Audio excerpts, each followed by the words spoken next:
तुम लोगों में से कितने लोगों ने एक्सपेरिमेंट्स किए हुए हैं अभी तक? बहुत सारे एक्सपेरिमेंट्स किए होंगे तुमने छोटे क्लासेस में, मतलब when you must be in standard 8 9 10 में एक्सपेरिमेंट्स किए होंगे. So what do you think could be the sources of error? बताओ, तुम्हारे हिसाब से क्या लगता है सोर्सेज ऑफ एरर्स क्या होंगे एक्सपेरिमेंट करते डिफेक्टिव समय? हाँ, यस, बोलो. Defective defective tool. Defective tool, okay. उसके अलावा? सर हमारी mistake like reading the observation में मिस्टेक हो सकती है। गुड, हमारी मिस्टेक्स, ऑब्जर्वेशन में मिस्टेक. ठीक है. सो ब्रॉडली स्पीकिंग हम जो एरर्स जो देते हैं ना, उसको हम दो तरीके के एरर्स में हम डिवाइड कर सकते हैं. ब्रॉडली मैं बात कर रहा हूँ. एक तो इंस्ट्रूमेंट फॉल्टी रहेगा और दूसरा हमारा ऑब्जर्वेशन का जो तरीका है उसमें कुछ ना कुछ फॉल्ट रहेगा. ठीक है. So such type of errors they are known as systematic errors. तो तुम बोर्ड पे देख रहे होगे, जो मैं स्क्रीन शेयर किया हूँ तुम्हारी टेक्स्ट बुक ही है, because it's a theoretical part. So systematic errors are the errors that are not determined by chance, but are introduced by an inaccuracy involved either the observation or the measurement process. ठीक है ना? Inherent to the system. अभी जैसे मान लो अगर तुम्हारा जो weighing balance है वही फॉल्टी है, कि वेइंग बैलेंस पे जब सारा चीज तुमने हटा दिया तो उसका जो रीडिंग आता है जीरो नहीं आता है, लेट्स से 0.5 ग्राम्स आता है. तो 0.5 ग्राम्स का जो ये एरर है वो इनहेरेंट टू योर मशीन है. समझ में आ रहा है क्या? कभी कभी थर्मामीटर्स भी 0 डिग्री सेल्सियस पे एग्जैक्टली जीरो नहीं दिखाते हैं, या तो let's say some 0.5 degree Celsius दिखाएंगे या फिर -5 डिग्री सेल्सियस दिखाएंगे. So these are all the errors in the instrument. So ये जो सिस्टमैटिक एरर है उसको ब्रॉडली, जैसे मैंने बोला, दो पार्ट्स में हम डिवाइड कर सकते हैं. एक तो द इंस्ट्रूमेंटल एरर, बोर्ड में दिख रहा है ना तुमको इंस्ट्रूमेंटल एरर जो मैं स्क्रीन शेयर कर रहा हूँ. Yes sir. So this type of error arises due to the defective calibration of the instrument, जहां पे कि जीरोइंग में कुछ प्लस माइनस होता है. ठीक है.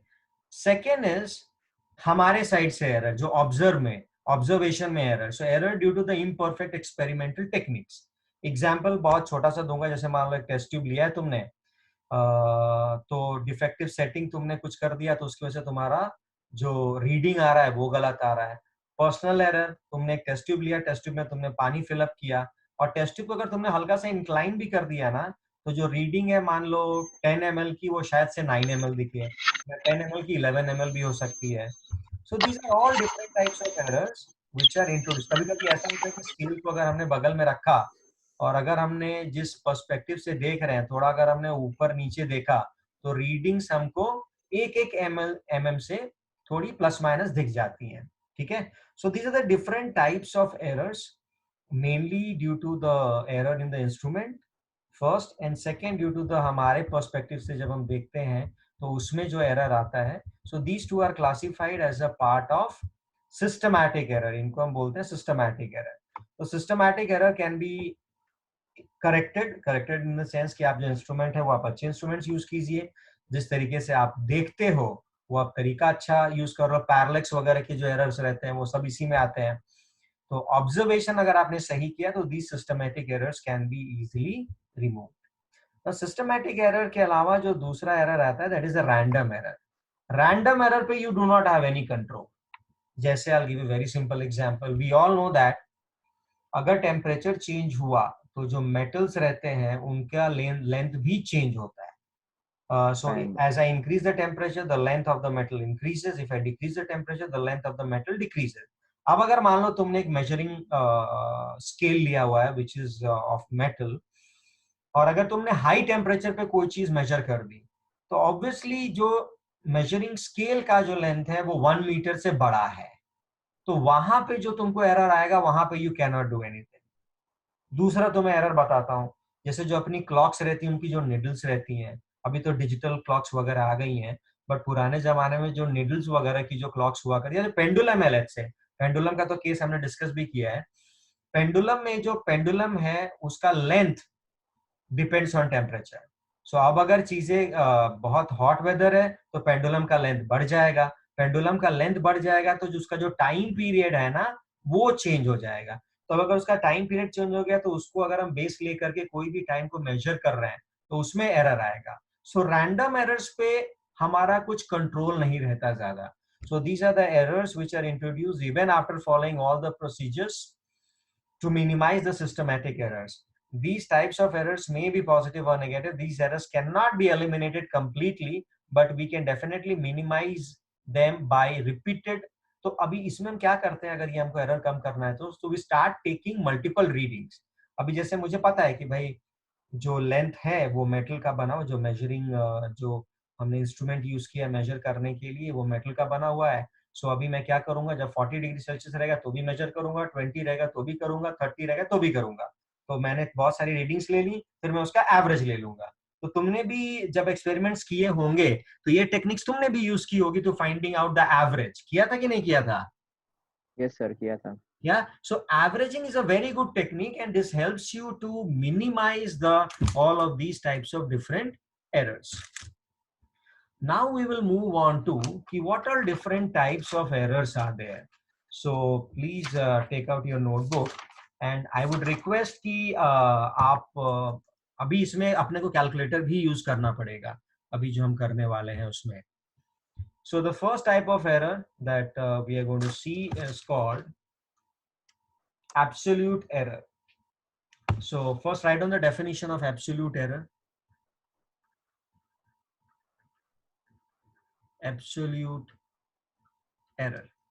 So please write down the definition of absolute error.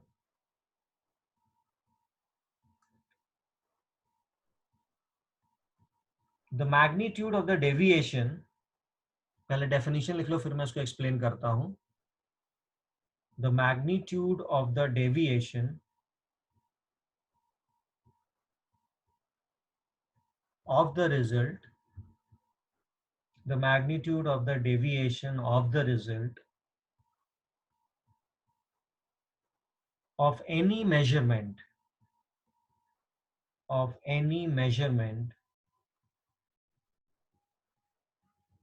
of the quantity from the arithmetic mean is called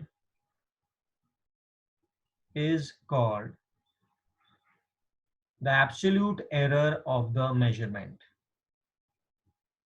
Is called the absolute error of the measurement. कुछ समझ में आया क्या? चलो मैं समझाता हूँ. अभी जैसे मान लो हमने रीडिंग्स लिए, ठीक है ना. सो फिजिकल क्वांटिटी को हमने मेजर किया और हमने रीडिंग्स ली और हमने n रीडिंग्स ले ली. तो पहला जो डेटा आया हमारे पास A1 आया, दूसरा डेटा A2 आया, तीसरा A3 आया, डॉट डॉट डॉट हमने AN डेटा ले लिया. अब हम क्या करेंगे इसका, तो ये जो मेजरमेंट जो हमने लिया है, it can be anything, it can be temperature, it can be length, it can be time, it can be anything. So अभी हमारे पास बहुत सारे डेटा हो गए. So what I can say for sure is that there must be something called as mean, and that mean is defined as A1, A2, A3 plus dot dot dot AN upon N. N is total number of data. So this is equals to summation of I from 1 to N divided by N. ये समझ में आ गया क्या? So इसको हम बोलेंगे कि ये मीन वैल्यू है. किस चीज की मीन वैल्यू है? अर्थमेटिक मीन है ये मीन वैल्यू है. किस चीज की मीन वैल्यू है? हमारे रीडिंग की मीन वैल्यू है. So this is the mean value of the reading. तो it's very much safe to say कि ये सारी जो वैल्यूज हैं जो हमने ली हुई हैं रीडिंग की from A1 to AN, that will lie somewhere around this mean value. Okay, now let's represent कि डेविएशन कितना. डेविएशन का मतलब क्या हुआ कि अगर मान लो delta A1 is defined as magnitude of A mean minus A1. I'll define another deviation A2 कि ये मीन से जो मेरी सेकेंड रीडिंग है वो कितना डेविएट हो रही है. डेल्टा A3 अगेन ये जो मीन रीडिंग जो मैंने लिया है, sorry here it will be minus A3. समझ में आ रहा है? ऐसे हम करते जाएंगे dot dot dot dot dot dot delta AN. So this will give me mean minus the nth value. अब इसको समझने के लिए चलो थोड़ा सा जरा कुछ वैल्यू ले लेते हैं। मान लो मैं 1 मीटर का लेंथ मेजर कर रहा हूँ, एक बार आ गया 1.01 मीटर, एक बार आ गया 1.02 मीटर, लेट्स से एक बार आ गया 1.15 मीटर लेंथ आ गया। So this could be my A1, this is my reading A2, this is my reading A3। तो मेरा मीन लेंथ क्या हो गया, बताओ क्या रहेगा mean length? Addition of all of these three, that is 1.01 plus 1.02 plus 1.15 divided by 3। तो बता दो कितना आ रहा है ये। कैलकुलेटर अपने पास में रखो, बिकॉज इसमें बहुत किचकट कैलकुलेशन होता है।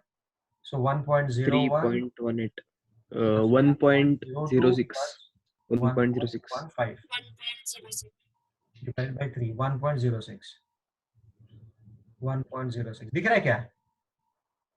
सो ये जो 1.06 आ रहा है, क्या आ रहा है? 1.06 सो दिस 1.06 ये इनका मीन हो गया अभी। अब ये डेल्टा A1 क्या बताएगा? डेल्टा A1 मुझे ये बताएगा कि ये जो नंबर है 1.01, ये 1.06 से कितना दूर है। तो ये मॉड लेंगे। मॉड मतलब मॉड के अंदर जो भी क्वांटिटी रहेगा ना, नेगेटिव कभी नहीं हो सकता है, हमेशा पॉजिटिव वैल्यू ही देगा। So this will tell me 1.06 minus 1.01, तो ये कितना आएगा? 0.05 दिख रहा है मुझे, बराबर है। डेल्टा A2 यहाँ पे कितना डेविएशन हो रहा है? सो 1.06 माइनस 1.02, तो ये कितना हो गया भाई? 0.04 हो गया। डेल्टा A3 बताइए कितना हो गया? 1.06 माइनस 1.15, अब ये कितना आ रहा है बताओ? 0.09 0.09 0.09, ठीक है ना?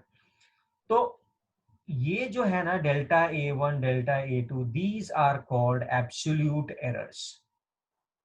समझ में आ रहा है? So now read the definition again, और जो मैंने तुम्हें डेफिनेशन बताई है उसको वापस से पढ़ो।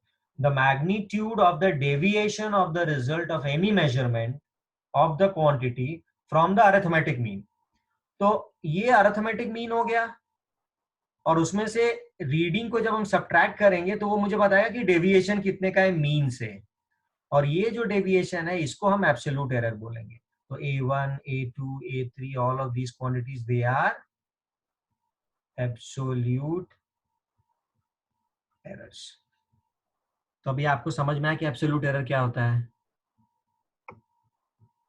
मीन से डेविएशन। मीन कैसे निकालेंगे? सारे नंबर्स को ऐड करके divided by the number of objects. तो अभी जैसे यहाँ पे 3 मैंने एग्जांपल लिया था, सो ऐड करके डिवाइडेड बाय 3। अगर 4 रहता तो कितने क्या करते थे हम? चारों रीडिंग्स को divided by ऐड 4 करके divided by 4। 4 is this clear? Yes sir किसी को कोई कंफ्यूजन इसमें? एक बार फिर से डेफिनेशन